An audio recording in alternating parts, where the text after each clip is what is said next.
Hi అండి. సొలై చేసే విధానం యాటన్ కోసం కదా. యాట రక్తం తీసుకొని దాంట్లో ఇంత చింతపండు, ఉప్పు, రాళ్ళ ఉప్పు, తైదపిండి బాగా వేసి కలపాలి. బాగా పిసకాలి అవి గడ్డలు గడ్డలు.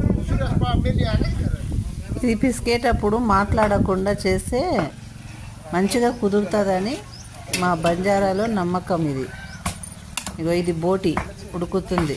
ఫస్ట్ బోటిని వేడి నీళ్ళల్లో బాగా కడిగి కొన్ని నీళ్ళు పోసి ఉడకబెట్టాలి. ఉడికినాక ఇట్లా అన్నీ కలిపిన అది పిండి అవన్నీ కలిపిన మిశ్రమాన్ని ఈ బోటిలో వేసి బాగా కలపాలి. అది వేసినాక బాగా కలుపుతూనే ఉండాలి, గడ్డలు కట్టకుండా.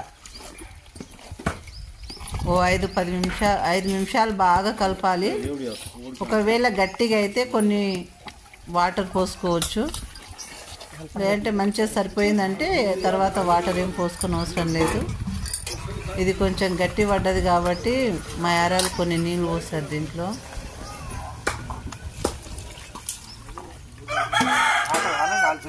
ఇప్పుడు కరెక్ట్ సరిపోయింది. ఇప్పుడు సొలోయ్ అయిపోయింది. మీరు కూడా ఈ విధంగా చేసుకోవాలనుకుంటే నేను చెప్పిన విధంగా చేసుకోండి. సొలోయ్ టేస్ట్ సూపర్ ఉంటుంది. మీరు కూడా చేసి ఎలా ఉందో కామెంట్స్ రూపకంగా నాకు చెప్పగలరు. మీకు ఈ వీడియో నచ్చితే లైక్ చేయండి, షేర్ చేయండి, సబ్స్క్రైబ్ చేసుకోండి. Okay, thank you.